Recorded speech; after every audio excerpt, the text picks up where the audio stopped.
असलम कारी साहब, कल मुलाकात हुई, असद कैसर साहब भी थे, सलमान अकरम राजा साहब भी थे, आपके रुफ़का भी मौजूद थे। क्या बेहतरी के इम्कानात जो हैं वो निकलते हुए दिखाई दे रहे हैं? और इमरान खान साहब का कहते हैं कोई खुसूसी पैगाम आया है आप तक? देखिए, कल जो मुलाकात हुई है, बेसिकली तो हमने दो रुकनी कमेटी बनाई थी जिसमें कामरान मुर्तज़ा साहब और असद कैसर साहब थे। और उनको असद कैसर साहब को 15-20 दिन कबल हमने कुछ ताफ़ुज़ात दिए थे। उन्होंने कहा था कि मैं आपको वहाँ से बात करके बानी चेयरमैन से बताऊंगा। उसके बाद इजलास नहीं हो सका कमेटी का, और 3-4 दिन पहले जब उन्होंने असद कैसर साहब ने कहा कि मिलना है तो सिर्फ कामरान साहब सोचा थे। तो फिर कल जब उन्होंने कहा कि सलमान अकरम राजा भी होंगे तो फिर हमने मौलाना अब्दुल हैदरी साहब को भेज दिया। बेसिकली तो वो एक कमेटी का इजलास था। दूसरी अर्ज करना चाहूंगा कि हमारे जो ताफ़ुज़ात थे उस पर कुछ पेशरफ्त हुई है, कुछ मुस्बत कदम आगे बढ़ा है। लेकिन अभी तक हम ये कहें कि कोई फाइनल स्टेज पे पहुंच गए, उसमें अभी कुछ दूर है, अभी दूरियां हैं। और उसमें मजीद एक मीटिंग हमारी होगी और हम भी अपनी क़यादत से मशवरा करेंगे और वो भी अपनी क़यादत से हुसैन खान साहब से मशवरा करने के बाद फाइनल बिफोर ईद मेरा ख्याल इंशाल्लाह एक मीटिंग हमारी और होगी और हम किसी तरफ पहुंचेंगे, किसी मकासद पे। और मैं समझता हूँ कि बेहतरी की तरफ है। सबसे बड़ी बात तो यह है कि जब हम आपस में किसी मीटिंग में भी आज से कुछ अर्सा पहले एक मीटिंग हुई थी तो हुआ था कि आपस में जो भी कुछ करना है सीखते रहेंगे, जो बात है आपस में पहले तय करके फिर मीडिया पे जाएगी।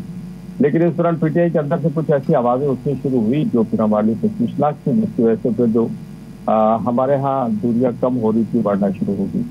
अब रात भी इसी पर बात हुई है, उन्होंने कहा है कि नहीं इंशाल्लाह इस चीज को हम कंट्रोल करेंगे और जिसकी वजह से मसाइल पैदा हुए हैं उनको रोकेंगे। बेसिक चीज यही है कि हमने इस मुल्क की बेहतरी के लिए जो फैसले करने हैं सब ने मिलकर करने हैं और मुश्तरका करने हैं, किसी एक ने नहीं करने और बाकी ने उसको फॉलो नहीं करना।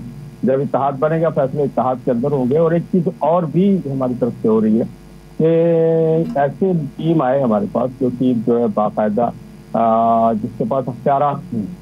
अब ये कि पहले हमने कुछ ताफ़ुज़ात दिए तो 20-22 दिन बाद हमें जवाब आया, तो ऐसा ना हो तो फिर कोई इत्तेहाद में फैसला हो और फिर पता लगा 15-20 दिन तक के बाद वो उसका जवाब आ रहा है। तो जो भी लोग बैठेंगे फिर वो बाख्तियार होंगे, उनके पास सारे अख्तियारात होंगे और अख्तियारात के तहत इत्तेहाद में बैठेंगे। तो ये 2-4 चीजें हैं, मैं समझता हूँ इंशाल्लाह आगे जाके जब मसले हल हो जाएंगे। और साहब, चूँकि मौलाना साहब जब किसी इत्तेहाद में शामिल हो जाते हैं तो उससे इत्तेहाद को मंजर मिल जाती है। मौलाना साहब जो है उनको तरीका भी आता है, मौलाना साहब की दूरअंदेशी भी है, सारा कुछ है। आपने कहा कि ईद से पहले एक और मीटिंग होगी, ये फाइनल मीटिंग होगी या ईद के बाद भी कोई मीटिंग होगी? देखिए, डिपेंड ये करता है कि जो हमने ताफ़ुज़ात उनको दिए हैं जिसमें से कुछ उन्होंने कहा ठीक है तो हमारी बात मान ली है, कुछ तो उन्होंने दोबारा बात करनी है। डिपेंड ये है कि वो किस हद तक दोबारा वो आते हैं और हमें क्या जवाब देते हैं। असल चीज़ ये डिपेंड करता है। तो अब वो अगर हो सकता है इसी जो अभी हो, जो आखिरी मीटिंग हो, और ये भी हो सकता है उसके बाद फिर कोई हमें मीटिंग करनी पड़े। लेकिन मैं मुझे पूरी उम्मीद है, मैं पूरी उम्मीद हूँ, मुझे होप है कि इंशाल्लाह ये मसले हल हो जाएंगे और किसी हल की तरफ बढ़ेंगे। क्योंकि बोले कि इस वक्त जिस सूरत से विचार है उस वक्त कम से कम एजेंडे पे हम सब लोग को इकट्ठा होना पड़ेगा मुल्क की सूरत को देखते हुए। अच्छा ग़ारी साहब, जो हुकूमत है, हुकूमत ने आपसे मुलाकात करने की कोशिश की, हुकूमत में अंदरूनी तौर पे भी एक रिफ्ट देखने में आ रहा है। सदर ममलिकत ने जिस तरीके से कहा कि यकतरफा फैसले जो हैं वो काबिल कबूल नहीं है, वो नहरों के मामले के ऊपर बातचीत की, आपको लगता है कि हुकूमत वाले आपको दोबारा अप्रोच करने की कोशिश करेंगे या फिर आपको हुकूमत का कोई इत्तेहादी अप्रोच कर लेगा? देखिए, बात सुनो, हुकूमत के साथ जाने का मतलब ये है कि अब हुकूमत में शामिल हो जाएं, वज़ारत पे ले लें, उनके साथ मिलकर एंजॉय करें, वो सूरत तो नहीं है। और अगर होती तो फिर आज से 20 साल पहले हो जाती। जिस दिन पहले दिन रमीज साहब से हल्फ उठाने से कबल जो बात आए थे हमारे पास उसको तो हम ओके कर देते, वो सूरत तो है नहीं। हम अपोजिशन में हैं और अपोजिशन इत्तेहाद का हिस्सा बनेगा इंशाल्लाह, तो फिर वही बातें होगी जो इत्तेहाद कहेगा। बाकी मुलाकातें तो होती रहती है। मौलाना साहब वफादार आदमी को दोस्त के साथ मिलने आता है और उनका दुश्मन भी मिलने आता है तो वो बड़ा खुश होकर हंसते हुए बाजू खोल के गले लगाते हैं। तो ये मुलाकात को किसी और तनाजर में ना देखा जाए। हम जो फैसले फिर करते हैं वो उसी तनाजर में होते हैं। जब फैसले होंगे इंशाल्लाह हम बिल्कुल उसमें हुकूमत की तरफ जाना या झुकना इसको बिल्कुल छोड़ दें। दूसरी बात, आपने सदर साहब की बात की, सदर साहब की तकलीफ गो के इस पर बड़ा लेदे हो रही है, कुछ लोग कह रहे हैं कि बड़ी तनकीद हुई। मैं थोड़ा सा किसी और नजर में देखता हूँ। सिंध में सूरत पानी के हवाले से इतनी खतरनाक हो चुकी है कि पीपल्स पार्टी की अपनी हुकूमत और अपनी क्रेडिबिलिटी जो है वो खतरे में पड़ गई है। और इस वक्त हर बंदा इस पे स्टैंड लेके खड़ा है। पिछले दिनों गालबन पिछले संडे की बात है, अभी जो गुजरा है, तो वकला का एक बहुत बड़ा जुलूस अंदरूनी सिंध से वकला का आया था, जिसको उन्होंने रोकने की बड़ी कोशिश की, शेयरिंग वगैरह हुई, लेकिन इसके बावजूद जो लोग प्रेस क्लब पे पहुंचे, कराची प्रेस क्लब पर उन्होंने एहतजाज सख्त किया। तो हुकूमत बड़े दबाव में है। उस दबाव को खत्म करने के लिए सदर साहब की तकरीर से शायद हुकूमत को कुछ फायदा हो, लेकिन रद्द अमल अभी तक सख्त ही है। हर पार्टी, छोटी हो बड़ी हो, कौम परस्त हो, सियासी पार्टियां हो, सबकी सब इसके जो नहरें निकल रही हैं सिंध दरिया से, उसके खिलाफ एहतजाज पे हैं। और खुद सदर साहब भी कल के बयान के बाद ऐसा लगता है कि मजबूरन उनको यह कहना पड़ा है। मैं ये अल्फाज तो नहीं कहना चाहता कि ये तकरीर कुछ नूरा कुछ की स्टाइल की थी, लेकिन मैं ये कहना तो नहीं चाहता।